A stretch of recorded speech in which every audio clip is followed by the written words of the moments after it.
Hello जी, नमस्कार। स्वागत है आप सभी का लिंकिंग लॉस के ऑनलाइन प्लेटफॉर्म पर। मैं हूं उमाकांत टीडी पुरोहित और आज के इस धमाकेदार पावर पैक सेशन के अंदर आपका बहुत बहुत स्वागत है। देखिए, आज के इस सेशन के अंदर हम डिटेल के अंदर डिस्कस करेंगे उन लीगल करंट अफेयर्स को जो कि आपके अपकमिंग एग्जामिनेशन के लिए बहुत ही ज़्यादा इंपॉर्टेंट होने वाले हैं। चाहे आप यूपी तैयारी करो, चाहे बिहार, चाहे झारखंड, चाहे छत्तीसगढ़, चाहे गुजरात, चाहे मध्य प्रदेश, वो सारे के सारे आपके लॉ के एग्जामिनेशन जिसके अंदर आपका जीके जीएस और करंट अफेयर का पार्ट आता है, उन सभी के लिए ये क्लास जो है वो बहुत ही ज़्यादा इंपॉर्टेंट होने वाली है। और कोई बड़ी बात नहीं है, ये क्लास करने के बाद में आपको एज इट इज़ यहाँ से क्वेश्चंस भी आपके एग्जाम के अंदर देखने को मिल जाए। तो without wasting any single further moment, आइए करते हैं हमारे आज के सेशन की शुरुआत। इससे पहले जो हमारे साथ में पहली बार जुड़ रहे हैं, मैं उन्हें बता देता हूँ कि डेली हम यहाँ पर ये क्लासेस कर रहे हैं जिनमें हम करंट अफेयर तो डिस्कस कर ही रहे हैं, इसके साथ में इसका जो भी बैकग्राउंड है वो और जो भी स्टैटिक जीके है, इससे भी हम यहाँ पर डिटेल के अंदर जो है वो daily short as possible time और शॉर्ट एज पॉसिबल फॉर्मेट के अंदर यहाँ पर डिस्कस कर रहे हैं। तो आपको जो हम क्वेश्चंस यहाँ पर करेंगे उनके आंसर्स जो है वो भी मैं साथ साथ में बताता चलूंगा। पर आपको क्या करना है, आपका स्कोर जरूर से लिखना है कॉमेंट सेक्शन के अंदर कि हाँ भाई, इतने क्वेश्चन में से हमारे इतने सही हुए। ये एक तरीके से आपकी प्रोग्रेस रिपोर्ट होने वाली है। तो पहला क्वेश्चन आ चुका है हमारे सामने हमारी स्क्रीन के ऊपर दोस्तों।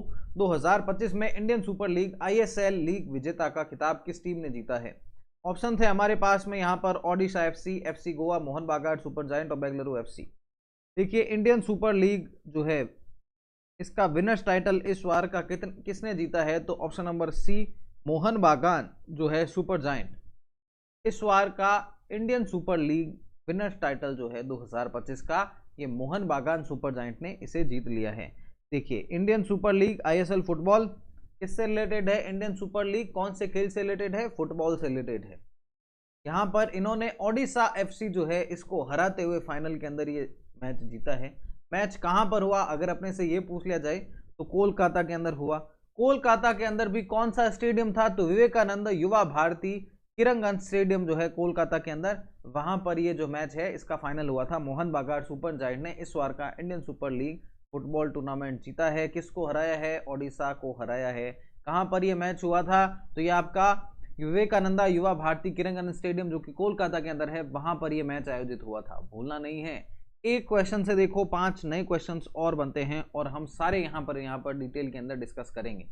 नेक्स्ट क्वेश्चन है दोस्तों यहाँ पर 23 फरवरी 2025 को आईसीसी चैंपियंस ट्रॉफी भारत और पाकिस्तान के बीच में जो मैच हुआ था, वहां पर भारत ने बुरी तरीके से पाकिस्तान को रहता। पाकिस्तान सेमीफाइनल से भी बाहर है। ये मैच जो है वो कहां पर अब खेला गया था? ये मैच कहां पर खेला गया था?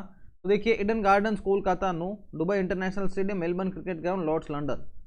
देखो, इंटरेस्टिंग चीज मैं आपको बताता हूं कि इस बार का जो चैंपियंस ट्रॉफी है ये कहां पर आयोजित हो रहा है? तो ये आयोजित हो रहा है पाकिस्तान के अंदर।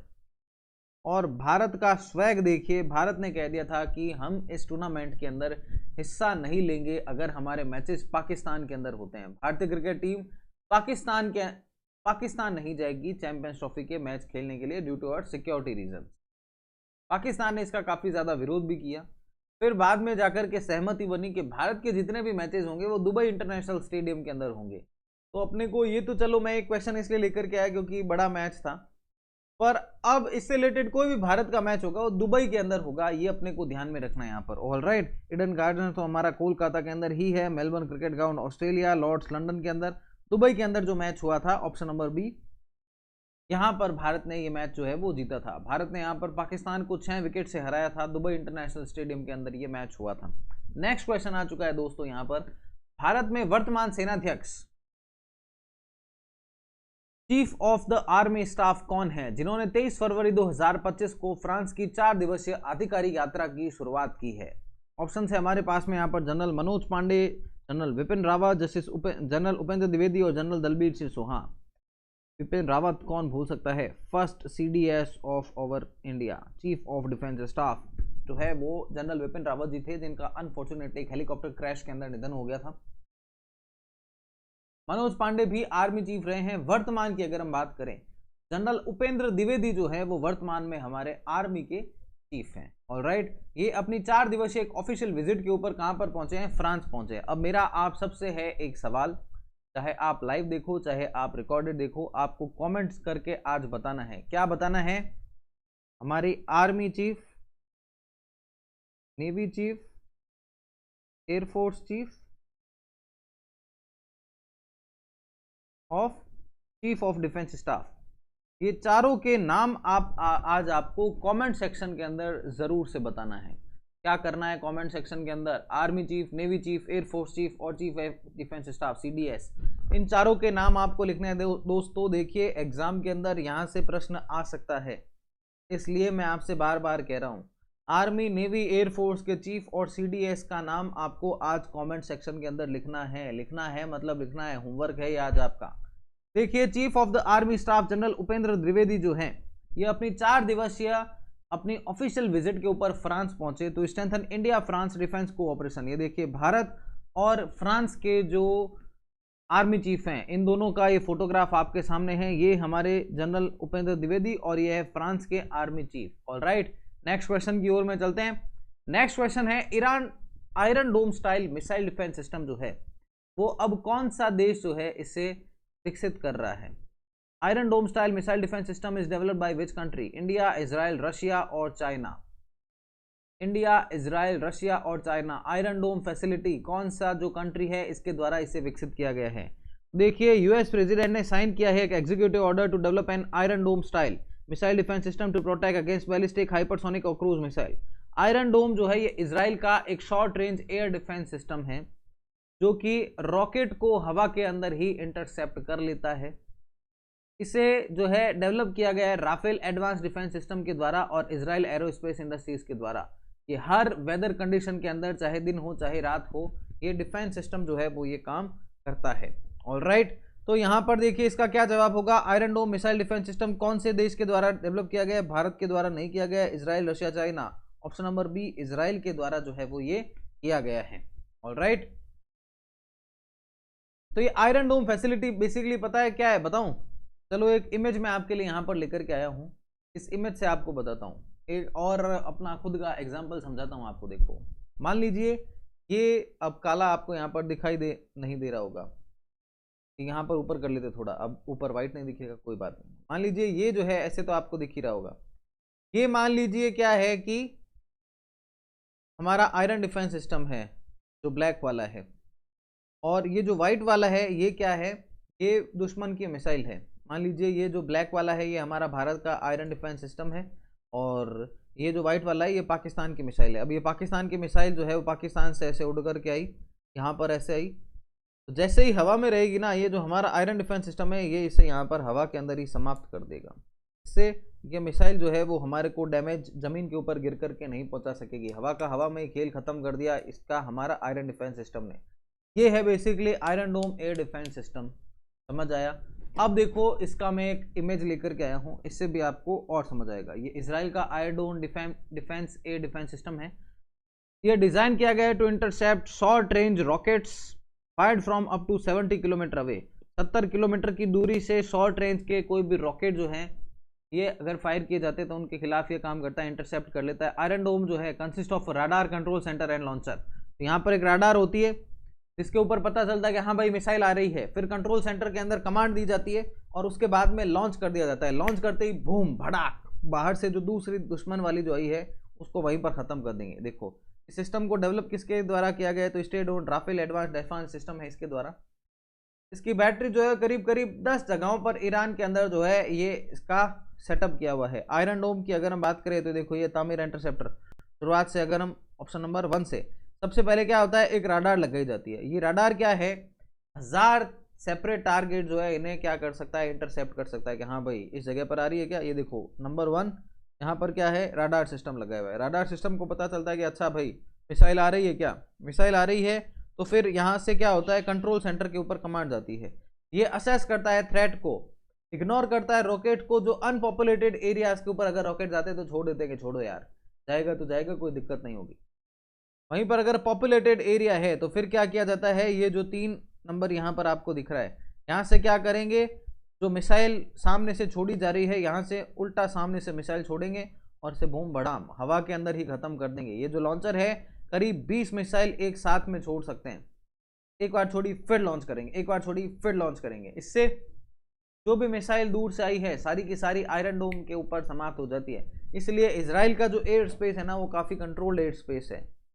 वहां पर कभी भी कोई भी ऐसा कोई भी होता है कि दुश्मन से जो है मिसाइल आ रही है तो उनकी आयरन डोम जो है वो समाप्त कर देती है। अब इसी से इंस्पायर होकर ट्रम्प चाचा ने कह दिया कि हम भी जो है वो कुछ ऐसा बनाएंगे। ये एक और मैं इमेज आपके लिए लेकर के आया हूँ। मैं यहाँ से हो जाता हूँ गायब ताकि आपको थोड़ा सा और समझ आए कि किस तरीके से काम करता है। और राइट, तो देखो क्या है, नंबर 1 पर आओ। ये है राडार सिस्टम। ये क्या कर रहा है, डिटेक्ट कर लेगा कोई भी इनकमिंग रॉकेट और आर्टिलरी सेल अगर आ रहा है तो। इसके बाद में बैटलफील्ड जो कंट्रोल सिस्टम है ये कैलकुलेट करता है प्रोजेक्टाइल ट्रैजेक्टरी को और एस्टिमेट करता है पॉइंट ऑफ इंपैक्ट, क्या भाई कितना होगा। अब अगर प्रोजेक्टाइल जो है जो भी सामने से आसमान से जो आ रहा है, चाहे मिसाइल हो चाहे बम हो, अगर ये पॉपुलेटेड एरिया जो जहां पर ज्यादा जनसंख्या रह रही है इसको अगर ये थ्रेटन करता है तो ये फटाफट से उसको तोड़ देंगे। एक तामिर मिसाइल जो है इसे लॉन्च की जाती है, इंटरसेप्ट की जाएगी। देखो यहाँ से मिसाइल छोड़ेंगे, ये सामने से दुश्मन की मिसाइल आई, इधर से ये मिसाइल गई ईरान वाली आयरन डोम वाली, और इसने क्या किया, हवा के अंदर ही इसे समाप्त कर दिया। तामिर इंटरसेप्टर एक्सप्लोड कर देगा near the projectile destroying it, खत्म कर देगा उसे। ये मेन कार्य यहाँ पर रहता है। ऑल राइट, समझ आया, भूलोगे तो नहीं। देखो मेरा होना ना होना स्क्रीन के ऊपर जरूरी नहीं है, अपने को कॉन्सेप्ट समझ आना चाहिए। आज के बाद में ईरान आयरन डोम फैसिलिटी बिल्कुल भी नहीं भूलोगे। आइए चलते हैं नेक्स्ट क्वेश्चन की ओर में। हाल ही में प्रायद्वीपीय भारत में ब्लू चिक्ड बी ईटर जो है कहां पर देखने को मिला है। फर्स्ट ब्रीडिंग साइट जो है हाल ही में प्रायद्वीपीय भारत में ब्लू चिक्ड बी ईटर का पहला प्रजनन स्थल कहां पर खोजा गया है। सुंदरबन, वेस्ट बंगाल, चिलिका झील, ओडिशा, कच्छ का रण, गुजरात, आंदीवली, तमिलनाडु के साल्ट पैन। देखो अगर कॉमन सेंस से भी एग्जाम के अंदर ये क्वेश्चन करोगे ना सही हो जाएगा। थोड़ी सी आपको ज्योग्राफी पता होनी चाहिए। देखो, where was the first breeding site of blue cheeked bee eater recently discovered in peninsular India. अब चाहे मुझे बिल्कुल भी नहीं पता है first breeding site blue cheeked bee eater की कहां पर है, पर फिर भी मैं इसका आंसर निकाल सकता हूं। क्यों, यहाँ पर कीवर्ड दे दिया गया पेनिनसुलर इंडिया। ये है हमारा प्यारा भारत का दक्षिणी हिस्सा, और पेनिनसुलर इंडिया जो है वो करीब करीब दूसरा कलर लेते हैं, इस एरिया के अंदर है। लगभग लगभग जो दक्षिण का इलाका है इसे हम पेनिनसुलर इंडिया वाला इलाका कह सकते हैं। Right, okay. अब यहां पर सुंदरबन कहां पर है, दक्षिण के अंदर है नहीं, ये तो हमारे ईस्ट के अंदर है, पूर्व के अंदर है, नहीं होगा। चिलिका लेक ओडिशा, कहीं ना कहीं सुंदरबन वाला जो इलाका है इसके पास में ही है, थोड़ी सी दूरी है, मतलब ये भी ईस्ट के अंदर है, ओडिशा नहीं होगा। गुजरात वेस्ट के अंदर है, ये भी नहीं होगा। पीछे बचा कौन सा, salt pans of Andivilai Tamil Nadu. Peninsular India, यहाँ पर कौन कौन से राज्य आ जाएंगे, केरला आ जाएगा, तमिलनाडु आ जाएगा, आंध्र प्रदेश तेलंगाना आ जाएगा, कर्नाटक आ जाएगा, कुछ कुछ रीजन महाराष्ट्र का भी आएगा। यहाँ पर वेस्ट बंगाल, ओडिशा, गुजरात है। क्या ये पेनिनसुलर इंडिया का हिस्सा है, नहीं है। तो उत्तर बचा कौन सा, फिर 3 काट दिए तो salt pans of Andivilai Tamil Nadu ही बचा।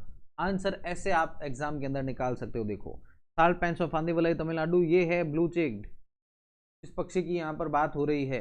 क्या है इसके बारे में, तो देखिए फर्स्ट ब्रीडिंग साइट इस ब्लू चिक्ड बी ईटर की जो है वो पेनिनसुलर इंडिया के अंदर जो आंदीवलई जो मनाकुदी मैंग्रोव है कन्याकुमारी तमिलनाडु के पास में, वहां पर इनका पहला ब्लू चिक्ड बी ईटर का ब्रीडिंग साइट हमें देखने को मिलता है। ये बर्ड जो है बिलोंग कर रहा है टू बी ईटर फैमिली, और इसे प्रीवियसली माना जाता है माइग्रेंट और विंटर विजिटर के तौर के ऊपर। ये प्रेफर करता है सब ट्रॉपिकल सेमी डेजर्ट रीजन को with sparse trees like acacias for breeding. अब दोस्तों ये सिग्निफिकेंट क्यों, आप सोचेंगे कि अच्छा पक्षी तो होते ही है, नो, ये विदेशी पक्षी है जो कि यहाँ पर ब्रीडिंग कर रहा है। इसके कारण से ये चर्चा का विषय है कि देखो हमारे यहाँ पर परिस्थितियाँ कुछ इस तरीके से है। ये जो है ये अपने जो अंडे देता है या तो अलग से देता है, अलोन देता है, या फिर स्मॉल कॉलोनी इसके अंदर बैठ करके देता है। सम टाइम ये अपनी कॉलोनी जो है यूरोपियन बी ईटर्स के साथ में भी जो है शेयर करता है। इसका ब्रीडिंग रेंज जो है इसके आपके नाइल डेल्टा, पाकिस्तान, ईरान के अंदर रहता है, विंटर्स के अंदर अफ्रीका के अंदर, और ये ब्रीड करता है सैंडी डेजर्ट के अंदर और वाटर बॉडीज के पास में। भारत के अंदर कहाँ पर, साल्ट पैन्स ऑफ आंदीवलाई तमिलनाडु जो कन्याकुमारी वाले रीजन है इसके आसपास के इलाके में क्या है ब्रीडिंग साइट देखने को मिली है। तो काफी मतलब बड़ी चीज है, एग्जाम के अंदर क्वेश्चन आ सकता है। नेक्स्ट क्वेश्चन आ चुका है दोस्तों, हाल ही में समाचारों में उल्लेखित ब्राइन पूल्स क्या है। Hypersaline oxygen deprived lakes on the sea floor, low salinity zones in deep oceans, fresh water lake on the sea floor, areas of warm water upwelling. तो option number A hyper saline oxygen deprived lakes होती है ये सी floor के अंदर। कैसे होती है, क्या होती है, तो ये देखो इमेज देखो, मेरे ठीक पीछे आपको एक गड्ढा दिखाई दे रहा है, ये क्या है, समुद्र के अंदर भी बहुत ही गहराई के अंदर जाते हैं तब ऐसे गहरे गड्ढे हमें देखने को मिलते हैं। यहाँ पर क्या है, समुद्र का पानी खा रहा है तो नमक बहुत ज्यादा बढ़ जाता है इन खड्डों के अंदर, और यहाँ पर अब इतना ज्यादा गहराई के अंदर है तो ऑक्सीजन की मात्रा भी बहुत ज्यादा कम होती है। ऑलराइट, तो ये इसकी क्या है, कैरेक्टरिस्टिक्स है। ठीक है, तो ये होते हैं साल्ट पेंस, ये क्या होते हैं, हाइपर सलाइन, बहुत ज्यादा यहाँ पर नमक होता है, और ऑक्सीजन डिप्राइव्ड लेक्स होती है, ऑक्सीजन यहाँ पर बहुत कम जो हमें देखने को मिलती है। साइंटिस्ट डिस्कवर कर रहे हैं deadly brine pool beneath the Red Sea that kill Austin marine life. Scientist ने रेड सी वाला जो इलाका है यहाँ पर ऐसे ब्राइन पूल जो है इनको डिस्कवर किया है। ये hyper saline oxygen lacking lakes होती है सी फ्लोर के अंदर, denser than surrounding ocean water, they are also called under water lakes. इन्हें अंडर वाटर लेक्स भी कहा जाता है क्योंकि इनका जो सॉल्ट कंटेंट है वो बहुत ज़्यादा हाई रहता है, और इसके कारण से जो बाकी सी वाटर है इसके साथ में मिल नहीं पाते हैं। कैसे, आप एक काम करना, आज क्लास के बाद में एक ग्लास के अंदर पूरा एक डब्बा नमक का डाल करके घोल देना, और अगर वो सच हो ले सकता हो तो और नमक डाल करके घोल देना, बहुत ज़्यादा नमक एक ग्लास के अंदर डाल करके घोल दो, घोल दिया, हैवी वाटर हो जाएगा, वो पी मत लेना। अब क्या करना है, नॉर्मल वाटर लो और उसके साथ में उसे मिक्स करने की कोशिश करो, वो मिक्स नहीं होगा। क्यों नहीं होगा, डेंसिटी दोनों की अलग अलग है, बहुत टाइम लेगा। तो ये जो समुद्र के अंदर ये जो अलग से खड्डे बन जाते हैं, इसके अंदर क्या है, सॉल्ट की मात्रा काफी ज्यादा है, हाइपर सलाइन है, तो इससे क्या होता है कि बाकी पानी के साथ में मिल नहीं पाते, तो अलग से हमें दिखाई देते हैं, तो इसलिए इनको क्या है, अंडर वाटर लेक्स भी कहा जाता है। ओके, ये जो ओरका बेसिन है गल्फ ऑफ मैक्सिको के अंदर, यहाँ पर डीपेस्ट नोन ब्राइन पूल है, सी लेवल से 2200 मीटर की गहराई के ऊपर 8 टाइम सॉल्टर है ये गल्फ से, with the salt content of 300 ग्राम पर लीटर।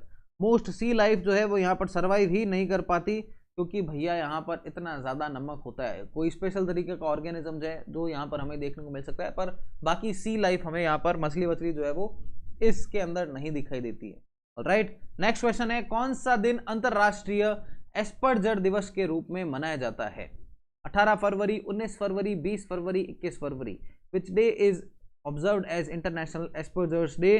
तो देखिए 18 फरवरी को मनाया जाता है international Asperger's day. Option number A हो गया है यहाँ पर सही जवाब।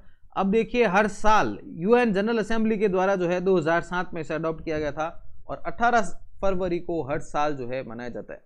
इस दिन national institute for empowerment of person with disability जो है ये प्रोग्राम्स को जो है आयोजित करते हैं और अवेयरनेस करते हैं और प्रमोट करते हैं इंक्लूसिविटी को।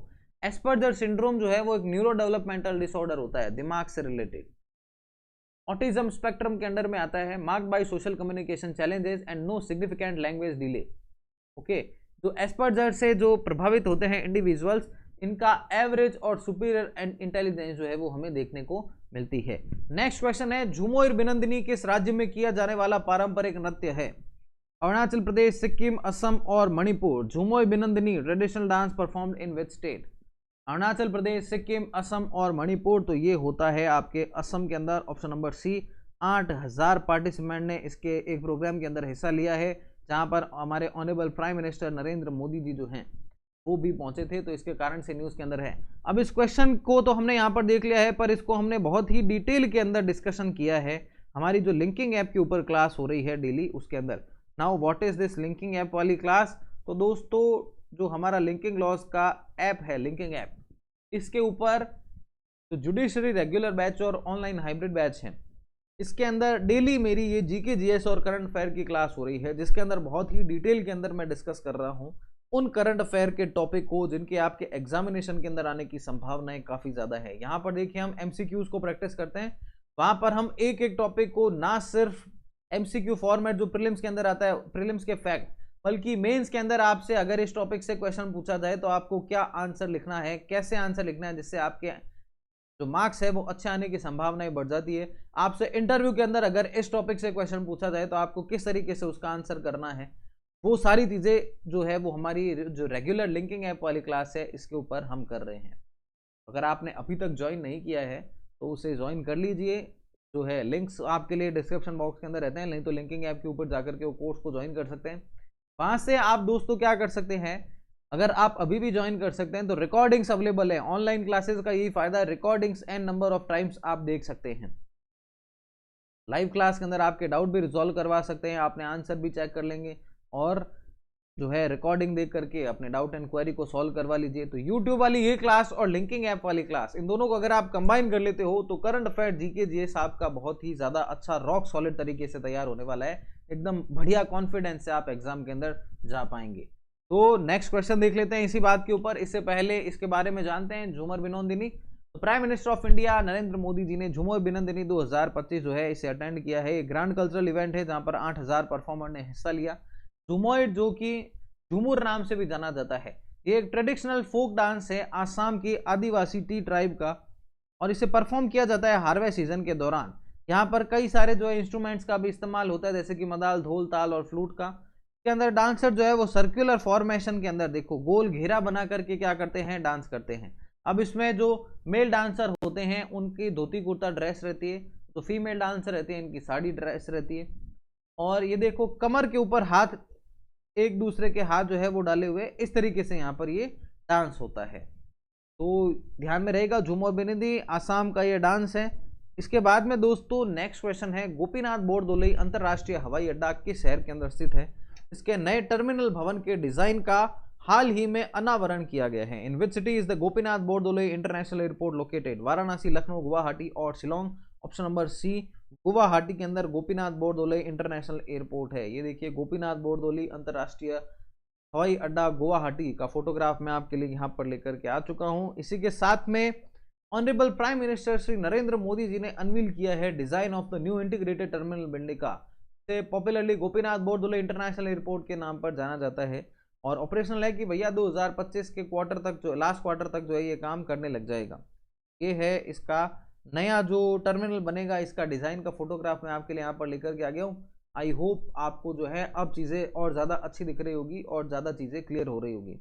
नेक्स्ट क्वेश्चन है दोस्तों, 12वां regional 3R and circular economy forum कहां पर आयोजित करवाया जा रहा है? 12th regional 3R and circular economic forum कहां पर आयोजित होगा? वाराणसी, पटना, शिमला और Jaipur. Option number D Jaipur के अंदर होगा इस बार का 12वां रीजनल 3R और सर्कुलर इकोनॉमी फोरम। कहां पर होगा? जयपुर के अंदर। Jaipur is all set to host the 12th regional 3R and circular economy forum in the Asia Pacific region from 3rd to 5th March at the Rajasthan international centre in Jaipur. बहुत ही ज्यादा important पक्का question आने वाला है यहाँ से। थीम क्या रहेगी इस बार की? तो थीम रहेगी इस बार की realising circular society for achieving SDG and carbon neutrality in Asia Pacific. Alright, realising circular society for achieving SDG and carbon neutrality in Asia Pacific, 12th regional 3R and circular economy forum in Asia and the Pacific. कहां पर होगा? Rajasthan international centre Jaipur city के अंदर 3 से 5 मार्च के दौरान जो है ये इवेंट होने वाला है। दोस्तों नेक्स्ट क्वेश्चन आ चुका है आपके सामने आपकी स्क्रीन के ऊपर। हाल ही में किस राज्य सरकार ने सोलर प्रोजेक्ट के लिए solar energy corporation of India limited के साथ एक समझौते के ऊपर हस्ताक्षर किए हैं? हिमाचल प्रदेश, मध्य प्रदेश, राजस्थान और उत्तर प्रदेश। हाल ही में किस राज्य सरकार ने सोलर प्रोजेक्ट के लिए solar energy corporation of India limited के साथ में एक समझौते पर हस्ताक्षर किए हैं? हिमाचल, मध्य प्रदेश, राजस्थान और उत्तर प्रदेश। तो मध्य प्रदेश ने किया है क्योंकि ग्लोबल इन्वेस्टर समिट कहां पर चल रही है? मध्य प्रदेश भोपाल के अंदर चल रही है। हमने हमारी प्रीवियस क्लास के अंदर इसके बारे में डिस्कस किया था कि हाँ भाई कहां पर इवेंट हो रहा है, क्या हो रहा है, क्या नहीं, क्वेश्चन किया था ना, याद है ना? देखो मध्य प्रदेश ने क्या किया है, solar energy corporation of India limited के साथ में एक मेमोरेंडम ऑफ अंडरस्टैंडिंग साइन किया है to develop a 200 megawatt solar power project in Dhar and 1000 megawatt battery energy storage system in the state। ये एग्रीमेंट जो है ग्लोबल इन्वेस्टर समिट जो हुई है इस दौरान इसे किया गया है, जिसके बारे में हमने पहले ही बात कर ली थी। इसके बाद में नेक्स्ट क्वेश्चन आ चुका है दोस्तों यहाँ पर, किस केंद्रीय मंत्री ने सामाजिक न्याय पर 2 दिवसीय क्षेत्रीय वार्ता का उद्घाटन किया है? Regional dialogue and social justice, global coalition for social justice जो है, ऑब्जर्वेशन डे भी है इसका, 74 foundation day of employ state insurance corporation का भी 24 से 25 फरवरी के दौरान न्यू दिल्ली के अंदर ये आयोजित हुआ है। किसने जो है सामाजिक न्याय पर 2 दिवसीय क्षेत्रीय वार्ता का उद्घाटन किया है? शिवराज सिंह चौहान, ज्योतिरादित्य सिंधिया, डॉक्टर मनसुख मांडविया और चिराग पासवान। तो union minister doctor Mansukh Mandaviya जो है इन्होंने इनॉग्रेट किया है पहला है ये, जो भी चीज पहली होती है क्वेश्चन आ जाता है। क्या है? पहला 2 दिवसीय रीजनल डायलॉग है सोशल जस्टिस के ऊपर under the global coalition for social justice in new Delhi. ये इवेंट जो है यहाँ पर इंटरनेशनल लेबर ऑर्गेनाइजेशन के जो डायरेक्टर जनरल है मिस्टर गिलबर्ट एफ होंगबो, इन्होंने भी इसके अंदर हिस्सा लिया है। तो देखो एक और क्वेश्चन, वर्तमान में इंटरनेशनल लेबर ऑर्गेनाइजेशन के चीफ कौन है? जनरल गिलबर्ट, डायरेक्टर जनरल कौन है? Gilbert F Houngbo. Gilbert F Houngbo जो है ये इसके डायरेक्टर जनरल है, इन्होंने भी हिस्सा लिया। साथ ही साथ में हाईलाइट किया भारत की लीडरशिप रोल को सोशल जस्टिस के तौर पर with in the Asia Pacific reason. तो ये देखो ये उद्घाटन के समय का फोटोग्राफ है और ये है लेबर ऑर्गेनाइजेशन के चीफ, ये हमारे union minister mister Mansukh Mandaviya, जिनके द्वारा क्या गया है, इसका उद्घाटन किया गया है। ऑलराइट दोस्तों, नेक्स्ट क्वेश्चन आ चुका है आपके सामने आपकी स्क्रीन के ऊपर। 21 से 22 फरवरी 2025 को भारत के किस तटीय राज्य में सागर कवच अभ्यास का आयोजन किया गया था? गुजरात, तमिलनाडु, पश्चिम बंगाल और महाराष्ट्र। 21 से 22 फरवरी 2025 को भारत के किस तटीय राज्य में सागर कवच अभ्यास आयोजित किया गया था? गुजरात, तमिलनाडु, वेस्ट बंगाल और महाराष्ट्र। तो देखिए वेस्ट बंगाल के अंदर आयोजित करवाया गया था एक्सरसाइज सागर कवच। ये 2 दिवसीय कोस्टल सिक्योरिटी ड्रिल था, जिसे कंडक्ट कराया गया था इंडियन कोस्ट गार्ड के द्वारा ऑन 21-22 फरवरी। वेस्ट बंगाल का जो 158 किलोमीटर की लंबी कोस्ट लाइन है, इसके ऊपर ये एक्सरसाइज एम कर रही थी to test response mechanism for various threat and enhance coordination among multiple maritime security agencies. दोस्तों मैं आपको एक इंटरेस्टिंग चीज बता देता हूं कि जो हमारा टेलीग्राम चैनल है डेली लिंकिंग अफेयर्स, एक तो हमारा मेन टेलीग्राम चैनल है लिंकिंग लॉज तनसुख सर वाला, अब हमने करंट अफेयर के लिए एक डेडिकेटेड टेलीग्राम चैनल बना दिया है डेली लिंकिंग अफेयर्स। उससे क्या कर लीजिए, आप ज्वाइन कर लीजिए। इससे क्या होगा, इसके ऊपर अब हम जो है आपके साथ में मैगजीन्स शेयर करेंगे, daily current affair magazine, weekly current affair की मैगजीन, इंपॉर्टेंट एमसीक्यूज। अब देखिए ये जो क्लासेस हो रही है पूरा दिन भर का जो है करंट अफेयर को हम यहाँ पर आपके लिए ऐप की क्लास और इसके अंदर लेकर के आ रहे हैं। कई बार क्या होता है कि क्लास कर ली, उसके बाद में लगा कि यार ये चीज जो है वो और मुझे शेयर करनी चाहिए आपके साथ में, तो कैसे जुड़ा जाए? बार बार तो आपके लिए क्लास नहीं कर सकते, तो क्या कर सकते हैं, आपका समय बहुत कीमती है, तो क्या कर सकते हैं, टेलीग्राम के ऊपर आपसे कनेक्ट कर सकते हैं और आप भी मुझसे कनेक्ट कर सकते हैं टेलीग्राम के ऊपर। कौन सा टेलीग्राम है? डेली लिंकिंग अफेयर्स नाम से। यहाँ पर क्या कर रहे हैं, यहाँ पर मैं आपके लिए और भी इंपॉर्टेंट एमसीक्यू, जैसे दिन भर में मुझे लगा कि यार ये क्वेश्चन और आपको बताना चाहिए, तो मैं उसके अंदर डाल दूंगा। कई सारे आपके प्रैक्टिस के लिए और भी एमसीक्यूज डाल दूंगा, और भी कई सारा कंटेंट जो मुझे लगेगा कि हाँ भाई ये पढ़ना चाहिए आपको और एक्स्ट्रा, वो भी मैं हमारे इस टेलीग्राम के ऊपर डाल दूंगा। तो इसे तो आपको ज्वाइन कर ही लेना चाहिए। Linking laws with Tansukh sir आपने ज्वाइन किया हुआ है, एक डेली लिंकिंग अफेयर्स हमारा एक और चैनल है, इसे भी ज्वाइन कर लो। वहां पर बहुत ही करंट अफेयर और जीके जीएस का वन स्टॉप सॉल्यूशन वो रहेगा आपके लिए, हम एक दूसरे से कनेक्ट भी वहां पर कर पाएंगे। ऑलराइट, तो एक बार क्विकली सारे क्वेश्चंस देख लें फटाफट से। देखो सबसे पहला क्वेश्चन क्या था हमारा आज का, आईएफएसएल सुपर लीग का खिताब किसने जीता? मोहन बागान सुपर जायंट ने जीत लिया। इसके बाद में भारत का वो जो मैच हुआ था पाकिस्तान के साथ में, कौन से मैदान पर हुआ था? दुबई इंटरनेशनल स्टेडियम के अंदर हुआ था। वर्तमान में भारत के आर्मी चीफ कौन है? तो जनरल उपेंद्र द्विवेदी। इसके बाद मैंने आपसे यहाँ पर क्वेश्चन पूछा है आर्मी नेवी एयरफोर्स के चीफ और सीडीएस वर्तमान में कौन है, ये आपको कमेंट करके बताना है। फिर एक और क्वेश्चन देखा हमने, Iron Dome missile defence system जो है वो कौन से देश का है? तो ये इजराइल का है। अब यूएस कह रहा है कि हम भी बनाएंगे, फिर ये कैसे काम करता है वो भी हमने ढंग से समझ लिया था। फिर ब्लू चिक्ड बी ईटर का पहला प्रजनन स्थल प्रायद्वीप ये भारत में कहाँ पर देखने को मिला है? तो ये हमारे को सॉल्ट पेंसो आंधीवलाई तमिलनाडु के है, वहां पर देखने को मिला है। ऑप्शन नंबर डी था यहाँ पर इसका सही जवाब। इसके बारे में हमने डिटेल के अंदर जाना। इसके बाद में ब्राइन पूल क्या है ये हमने पूरा ढंग से समझा है। एक hyper saline oxygen deprive lakes होती है सी फ्लोर के अंदर, ये देखो पूरा हमने यहाँ पर इसे समझ लिया। इसके बाद में एस्पर्जर दिवस कब मनाया जाता है? 18 फरवरी को मनाया जाता है। फिर हमने देखा झूमर और बिनोदिनी किस राज्य में किया जाने वाला पारंपरिक नृत्य है? तो आसाम के अंदर किया जाता है। फिर हमने देख लिया गोपीनाथ बोरदोले अंतर्राष्ट्रीय हवाई अड्डा कहाँ पर है, क्योंकि अभी इसके नए टर्मिनल का जो है आधारशिला रखी गई है। तो ये है कहाँ पर? गुवाहाटी का जो एयरपोर्ट है इसे कहा जाता है। फिर 12वां क्षेत्रीय 3R और सर्कुलर इकोनॉमी फोरम कहाँ पर आयोजित? जयपुर के अंदर आयोजित करवाया जाएगा। फिर किस राज्य ने सोलर प्रोजेक्ट के लिए solar energy corporation of India limited के साथ में जो है एक एग्रीमेंट साइन किया है? तो इसका क्या जवाब होगा? मध्य प्रदेश होगा। फिर कौन से केंद्रीय मंत्री ने सामाजिक न्याय पर 2 दिवसीय क्षेत्रीय वार्ता का उद्घाटन किया? तो option number C, doctor Mansukh Mandaviya ने क्या किया है, regional dialogue on social justice, global coalition for social justice के लिए क्या किया है, इसका उद्घाटन सेरेमनी को उद्घाटन किया है। के बाद में एक्सरसाइज सागर कवच कहां पर आयोजित हो रही है, तो option number C, West Bengal के अंदर ये आयोजित हो रही है। देखिए इतने सारे इंपॉर्टेंट क्वेश्चंस हमने आज यहां पर डिस्कस किए हैं।